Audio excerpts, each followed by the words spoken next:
Welcome to TBN Gameday Live, your St. James football pregame show. I'm alongside Zachary Wilson with Isaac Willits and Jonathan May. My name is Will Nichols. Let's talk about some of the St. James events last week and upcoming events as well. First of all, girls sub-state volleyball kicks off tomorrow. Boys soccer playoffs also begin Tuesday at home, so go out and support St. James teams as they begin their playoff push. Both those events obviously are CASHA events, so students do have to pay, so just keep that in mind as well. Girls golf also this past week took second in state. Great effort by the girls. Last week, St. James in football won 30-10 against Capon, getting their second straight win. It was a dominant performance by the boys. Frankie McGinney at quarterback played a really good game for St. James. Jonathan, what do you think was kind of the key for St. James in that big win? I think it was the ability to stop the run. I know we talked a lot about it on the broadcast, and we talked a little bit before the game how I was a little bit concerned that big 6'3", 215 Cal Purvis was just going to kind of run all over the Thunder defense, as we've seen some other skilled running backs do this year. Aquinas, Blue Valley Northwest. But the defensive line and the linebackers really held their own. They did a very nice job containing the run, and that's something that they've been a little bit lacking at the beginning of this season, and so it's really nice to see them make that noticeable step forward and really have a dominant game that had Capon off their rhythm, frankly. They were not able to get to third and shorts. They were in multiple third and longs. And then all that defense was just creating great field position for the offense, and they were able to take advantage. It really was a great game overall, but that defensive front, all those guys in the box, really, really impressed me last week. Yeah, as Johnny said, it was a great game. I think the Thunder dominated from start to finish, but I think Frankie McGinney and the offense was the key here. Is just his first start on the road, just his third start in general. And yeah, he played great, put up 30 points. He made a mistake or interception early, but adjusted to that wind, threw a couple touchdowns, and then the defense had some great fourth down stops. So yeah, great game by the Thunder.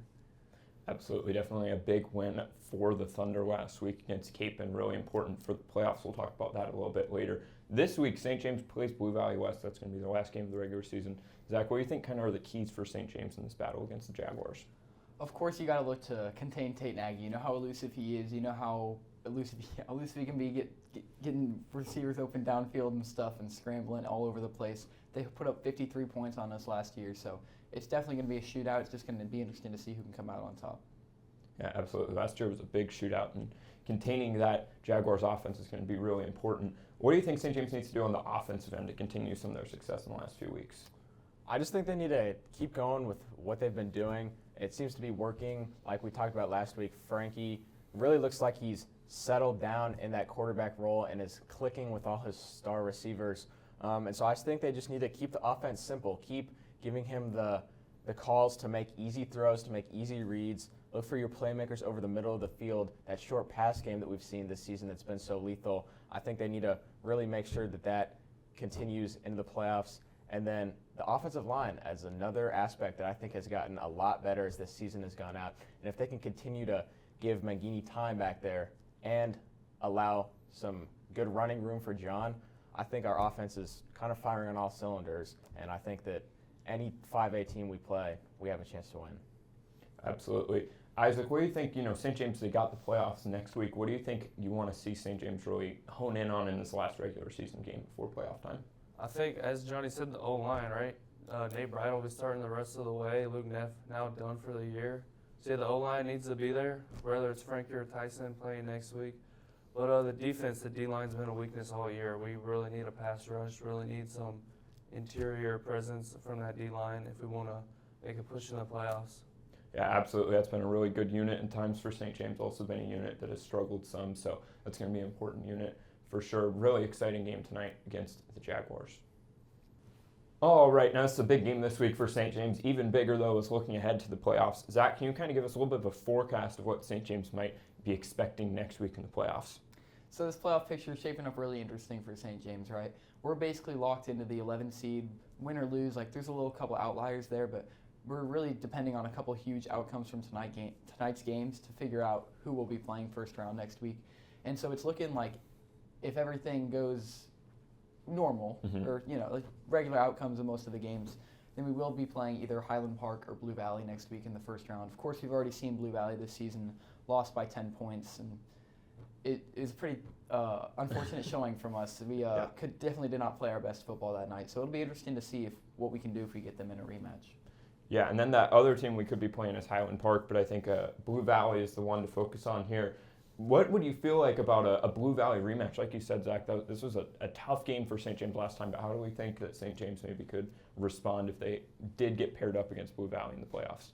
I just want to see some more resilience and less mistakes on offense. Of course, we had a couple botched punts in the game against Blue Valley that really cost us like 10 points. It really cost us the game. So we just need to be more fluent on offense and get consistent stops on defense and not let Blue Valley offense get bailed out. Agreed. You know, I talked about it a little bit how I feel the defense really only gave up 10 out of the 20 points that game, and we lost 10-20. And so I think, just like Zach said, if we can clean up those rather brutal mistakes, you know, when you muff a punt or when you snap the ball over the punter's head and they get the ball at the 5-yard line, not a lot you can really do about that. So I think that we have the capability to beat Blue Valley. It's just going to come down to whether we get in our own way in that game, because I really liked how we played apart from about 10 plays in that Blue Valley game. I thought we played not a bad game, and especially if Tyson is able to come back next week. From what I've been hearing, it sounds like he will return next week. I think we've got a chance. Obviously, I would rather play Highland Park because I think they're not as good of a football team, but even if we end up going against Blue Valley, I think we've at least got a pretty decent chance. Yeah, I like the rematch against Blue Valley. Very beatable team, like you said, just some bad mistakes on special teams, offense. But yeah, that was honestly Tyson's worst passing game of the year. He had some wide open guys he couldn't hit, and that's not something we see. So if the quarterback, whoever's playing, is connecting on their passes and the special teams does their job, I think we can definitely win this game. Absolutely, and I think it's important to mention, right, we talked about St. James not playing well that game. Blue Valley didn't really play well that game either. They certainly did not play their best football, so I think both teams that probably haven't seen each other really play their best football in this one. You mentioned the quarterback situation. How big of a difference do you think Tyson versus Frankie is at quarterback for St. James in the playoffs if Tyson is able to come back? I think it'll be a bit of disruptor for the offense to see Tyson come back and kind of just steal the show again. But, of course, Tyson's such a dynamic playmaker, led us to a huge win over Miege to start the season. And we've seen his talent. We know what he can do. And, of course, you got a little storyline with him getting injured against Blue Valley, coming back and potentially Revenge game. potentially stealing the show there. Yeah, I think that the gap between the two and how the offense is going to run is less than it was, obviously, when Frankie first took over because he was new. Didn't really have the feel of the offense Tyson did. But I think it will kind of give a little bit of a sense of familiarity back, having the number one quarterback under center. His throwing ability is better than Frankie's, although I think Frankie's scrambling probably sort of has that extra level over Tyson's, but we have seen Tyson run. Obviously, he had the big touchdown run against Blue Valley Northwest, and he's pretty mobile in the pocket. So we'll see how that hamstring is feeling, how mobile he is, how much he chooses to run. But as long as the offensive line is able to give him time to sit back there and find his receivers, I think that the Thunder offense will take a step forward. Yeah, we'll definitely see less quarterback draw with Tyson coming back from a leg injury, and Frankie's very good at that. But, yeah, Tyson is definitely the better passer. Even in practice, when he practiced last week, he was looking really good, even though coming off an injury. But, yeah, he might be a little less mobile, as Johnny said, but I think he'll still be able to sling it pretty well. Yeah, certainly hard to speculate at this point. Got to take care of business this week first against the Jaguars. All right, so we've been spending so much time here talking about high school football, and over the past few months and really few years, I think we've all come up with some ideas of what we want to see improve in the game and what maybe we want to change. So we're going to save high school football here for this segment. Zach, you start us off right here. What's the one rule change you want to see? So picture this scenario, right? You're down by 2, and you're going down, trying to get down the field to kick a field goal before the time runs out, but your QB scrambles to the middle of the field like Dak Prescott, and you run out of time, and there's no more time on the clock. No timeouts, and time just runs out of the clock. I think if you have a timeout and the clock hits 0, you should be able to call it and get 1 untimed down. Only works once, get 1 untimed down. Just reward you for still having your timeouts. Thoughts? Horrible take. The clock. The clock's on 0. clock's on What's the timeout 0. for? Yeah. I just think if you still have your timeouts, you should be able to get one play from that. Slide a second earlier. Yeah, maybe you should be aware of the clock. sometimes when you're working with low time, like you got 12 seconds. So you mean like so you're basically saying, is there like a limit? You have to slide right as it hits 0, or can you be like, oh, it hits 0, I'm going to extend the play 10 more seconds, then if it doesn't work, I'm just going to call a timeout and get another chance? Yeah. Which one's just horrible, man? No, yeah, the second one. I think like if it's the last play, you should be able to call a timeout. So like with the 0 Thunder, seconds. when we had that massive kickoff return that took like 2 minutes against whoever it was, Blue Valley Northwest, we could have just called a timeout after and said, oh, we're going to try it again. Yeah. Okay. Okay. All right. Well, I don't know about that one. I'm going to do my take here. I think kicking at all levels is just way too easy at this point. I think humans have advanced to where field goals are way too easy. I think Greg Zerline would beg to differ. Okay. Well, I think my rule change I want us to raise the uprights a little bit, and I want to make them a little bit skinnier. I want to make it a little bit harder to make field goals. I understand it's harder for a high school guy, but that's my rule change I want to see. I think it would make PATs and field goals a lot more fun. You said at all levels? Yes, but especially high school levels. High school's wider than college NFL. Yeah, that's true. Maybe if you had to like bring in a kicker that had no college experience or no soccer experience whatsoever, they can't have any soccer experience. I think if we do that, you have to push the hash marks closer together so that you're kicking more from the middle of the field every time. Line off with uprights. Yeah, maybe. like in the NFL. Yeah, I'd be open to that. Seems fair. Isaac, what's your take? I think that we need to get a replay system. I mean, we saw last year Mill Valley versus Blue Valley Southwest to go to state. The Mill Valley quarterback was clearly down. The refs couldn't see that in real time. They ended up winning the next play. Blue Valley Southwest would have made it to the state championship. There you go. So yeah. All right. Last but not least, Jonathan, what is your rule change you want to see here? My rule change is that players should be able to do dances when they score a touchdown. What do you mean by dances? Can you demonstrate? No, I'm not demonstrating. But like, I don't know, like in the NFL, they spike the ball or they do the gritty or whatever. They do lots of celebrations. They do like a team celebration, and you should be able to do that in high school without getting a penalty flag thrown for, preferably a pink penalty flag for unsportsmanlike conduct or taunting or whatever. So what celebrations do you want to see like high school players do? Just anything. Just anything. Anything except the like offensive lineman lifts the guy that scored into the air. Anything except that. It's boring. You're like just sick of that? Like some team celebrations. You're a big gritty fan? Yeah. Unfortunate It's just Justin Vikings. Jefferson couldn't have done that last night. Go Rams, baby. That was such an obvious face mask. Okay. I feel like celebrations could really add a lot more personality to the team, right? Yes, Sometimes you I just see agree. players running around and high five, and it kind of just gets old, right? You want the touchdowns that mean a lot, right? You want to see them. Especially if you score a touchdown to go to the state championship game, you should be able to celebrate the heck out of it. Sure. Well, you can. The game was over. All right. Well, What if you need the extra point and it's going to move it back 15 yards, and then the goalposts are narrower and you miss it? Be a lot more fun. Be a lot more fun. All right. We just saved high school football. Let's see if maybe they listen to any of our suggestions. All right, let's do our prediction segment here. Let's start with Andover versus Andover Central. Jonathan, who do you got in this one? Wait, what are all our records? Oh yeah. Sorry, I'll start. I'll restart it. Okay. Sorry. All right, now it's time for our prediction segment. Let's go through all of our records through 6 weeks of guessing. We did miss 1 week, so we have 6 weeks of predictions here. Isaac is 15-15. He's in last place. Zach is at 18-12. Jonathan 19-11. So pretty close there for second place. I am at 22-8 in the lead after last week. First game we're going to be picking here, it's Andover versus Andover Central. Jonathan, who do you got in this one? I'm going to take Andover Central strictly for the reason that they have a two-name title to their school, and I think they've got it against Andover. You know, it's probably a rivalry down there in Wichita. I like Andover Central. I like Andover Central too. Of course, they've been the more consistent team throughout this season. But Andover's surprising people. I feel like it'll be close. Big rivalry matchup. A lot of bad blood flowing. But I like Andover Central here. Yeah, I'm going to go Andover in this one. I think close game, really close game, but I'm going to go with Andover in this one. I got Andover Central. Made the state title game 3 years ago. They're a solid team.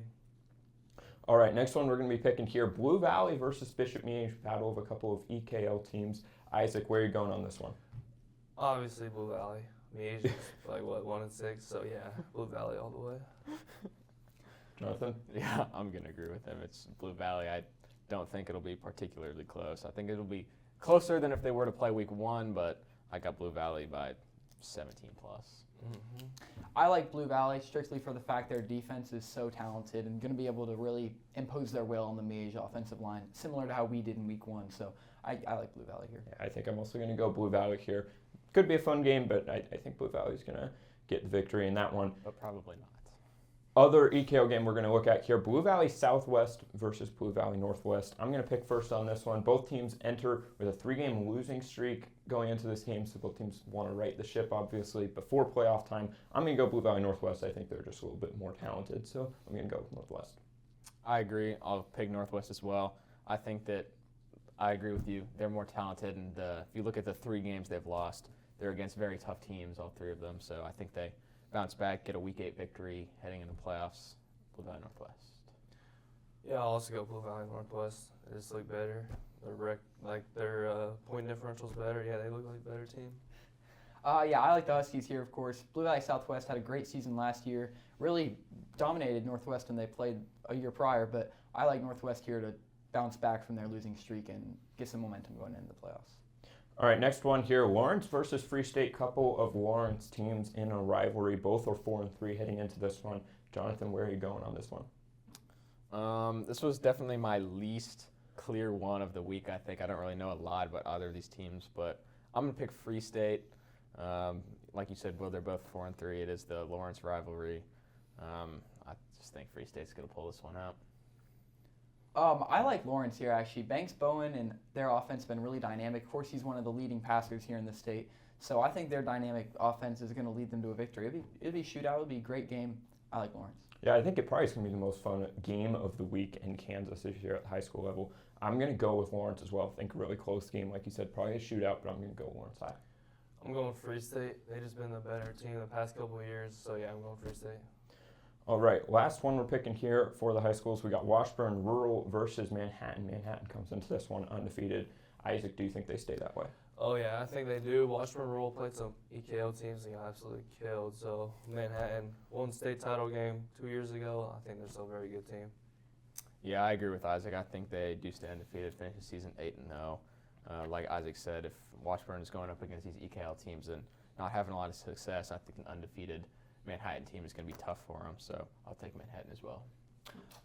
Yeah, I like Manhattan. Of course, they're one of the 2 undefeated teams left in 6A along with Derby. They've proved me wrong prior this season against Wichita Northwest and other teams, so Manhattan defied the odds all season. I think they take care of business against the Rural. Yeah, I'm going to go a different way here. I'm going to go Washburn Rural, okay? Wow. And let me give you a reason why right here, okay?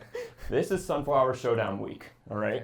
KUK State, I am not picking Manhattan. Not happening. I respect No it. shot. it. Yeah. So I'm going to I take Rural. respect it. Speaking of that, let's pick KUK State right now. Let's do it on the air. Isaac, I'll let you get started. Let's go quick here. Who do you got? KUK State. Give me a score prediction. 21 at the minimum, 31-10. Go John, Cats. One of the biggest K-State fans I've ever seen here. I think I have to pick KU. I'm also a KU fan, not as huge as Will, but I'm a KU fan. I think that finally getting a win last week against Houston is going to be good, hopefully helping them find their footing. Going into Manhattan will be tough, but I think they can face the adversity. Sure. Unbiased analyst here. I'm probably going to have to go with K-State for the 17th straight year. Not really 16, thinking much on that 16. one. 16. Yeah, I'm going to go Hawks by 17, 38-21. Big KU win. I got to be honest. Should we pick Jalen Daniels, the GOAT. You're getting clipped. Should we pick That's the fine, I'll Nebraska take it. game? I don't think we need to do that. They lost by Ohio 49 last State, week. We don't need to embarrass them 63-7. again. All right. Well, thank you for watching TBN Game Day Live. For Zach Woolson, Jonathan May, Isaac Willetts, I'm Will Nichols. Now let's send it up to the booth. Blue Valley West versus St. James next on the Thunder Broadcasting Network.